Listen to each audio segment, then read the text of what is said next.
Susu kambing itu jauh lebih baik daripada susu sapi.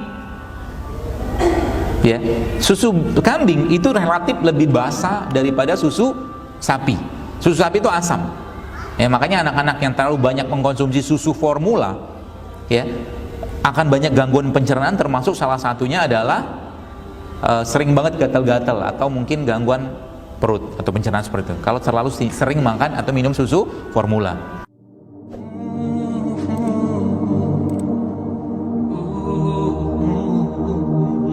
Misalkan Anda punya anak di rumah, ya, misalkan hobi misalkan makan produk-produk snack seperti itu, ya, snack itu kalau saya boleh katakan, ya, lebih banyak bahan tambahan pangan daripada gizinya, ya, lebih banyak bahan tambahan pangan daripada gizinya.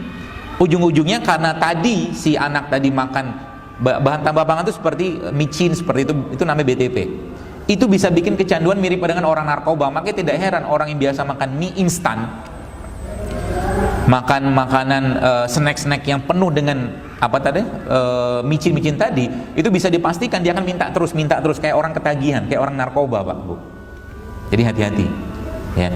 Mulai sekarang coba mulai membersihkan makanan kita. Nah, menariknya ternyata ketika sudah mulai kita perbaiki, Bapak sekalian, ketika kita sudah mulai perbaiki, ya, itu ternyata mulai muncul perubahan di sana. Ya, tapi kalau kita nggak perbaiki, maka muncullah keluhan-keluhan. Jadi tubuh kita itu nggak ujuk-ujuk sakit, tapi dia ngasih keluhan bahwa ada yang nggak beres dengan tubuhnya, Jadi nggak langsung orang kena kolesterol, serangan jantung, stroke, nggak, dia ngasih tanda dulu, susah tidur, susah BAB, ini ngasih tanda dulu, Pak, Bu. Ya, nanti kalau sudah saatnya tubuhnya sudah nggak mampu lagi meng-overcome itu atau mengatasi itu, maka muncullah penyakitnya gitu. Jadi keluhan namanya. Nah, penyebabnya apa sebenarnya? Kalau saya boleh katakan beberapa penyebab yang membuat ini based on makanan semua, ya. Kenapa saya katakan seperti ini? Karena Anda mau sehat. Kalau Anda mau sehat dan bebas dari penyakit, saran saya perbaiki makanan, gak ada yang lain. Kalau mau sehat, ya. Apa penyebabnya atau apa pemicunya? Sebagian besar disebabkan oleh 3 hal ini, Bapak sekalian. Yang pertama, asam yang berlebihan. Yang kedua, radikal bebas. Yang ketiga, kurang minum. Kita akan bahas mungkin yang pertama aja, ya, asam berlebihan. Bapak Ibu sekalian, sekarang keluhan kayak begini banyak banget. Mudah letih, obesitas, bau kurang sedap, nyeri otot, gangguan pencernaan. Termasuk yang orang dikit-dikit ngantuk. Ya, ada orang tipikalnya sebentar-sebentar ngantuk. Pagi ngantuk, siang ngantuk, sore ngantuk, malam ngantuk. Jadi bangunnya sedikit saja. Ya. Itu sebenarnya kalau saya boleh katakan penyebabnya atau keluhan itu keluhan-keluhan yang berhubungan karena tingginya asam pada tubuh seseorang. Sekarang pertanyaannya, asamnya tadi karena apa? Karena ini, Pak. Yang pertama, nasi. Yang kedua, minyak. Yang ketiga, tepung. Yang keempat, ya, paket komplitnya biasanya nasi goreng sama gorengan. Komplit semua tuh. Tinggi banget asamnya. Saya sendiri memang sudah lama, hampir 2 tahun udah gak makan nasi. Saya hindari nasi, kecuali beberapa nasi tertentu atau beras tertentu saya mau makan. Tapi kalau nasi biasa saya udah gak makan, gitu. Dan memang ternyata perubahannya drastis, luar biasa, ketika kita mulai mengubah pola hidup sehat kita. Yang penting sebenarnya bukan nanti gini, berarti nanti habis ini kita nggak boleh makan apa-apa. Bukan itu masalahnya. Tapi kalau habitnya belum kebentuk, kebiasaannya belum kebentuk, maka kita akan sulit hidup sehat.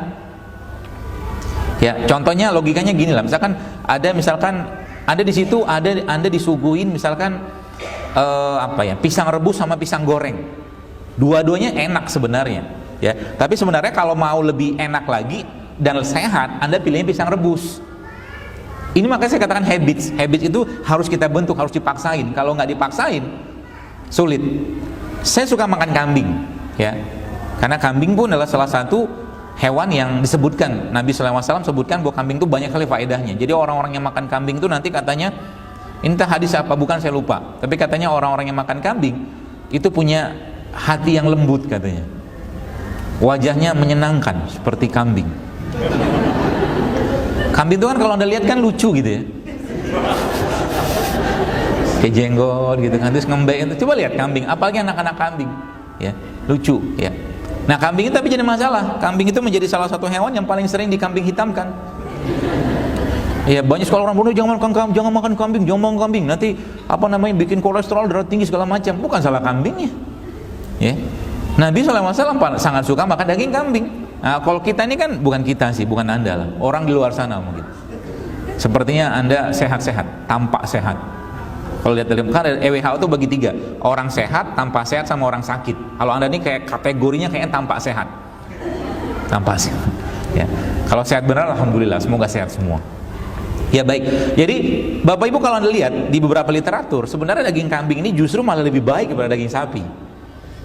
Serius, Anda baca sendiri. Daging kambing ini justru jauh lebih baik daripada daging sapi. Yang pertama, yang kedua, susu kambing itu jauh lebih baik daripada susu sapi. Ya, susu kambing itu relatif lebih basah daripada susu sapi. Susu sapi itu asam. Ya, makanya anak-anak yang terlalu banyak mengkonsumsi susu formula, ya, akan banyak gangguan pencernaan, termasuk salah satunya adalah sering banget gatal-gatal atau mungkin gangguan perut atau pencernaan seperti itu. Kalau terlalu sering makan atau minum susu formula.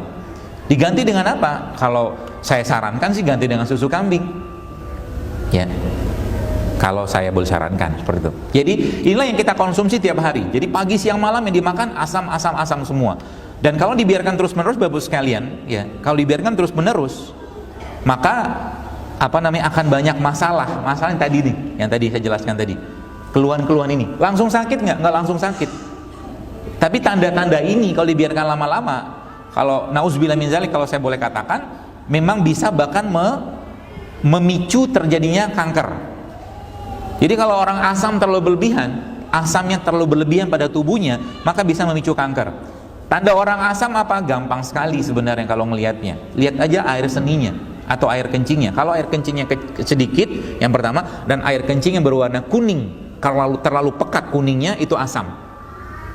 Siap-siap aja, siap-siap untuk kena berbagai macam penyakit. Penyakitnya apa? Wallahu alam. Tergantung organ mana yang paling lemah.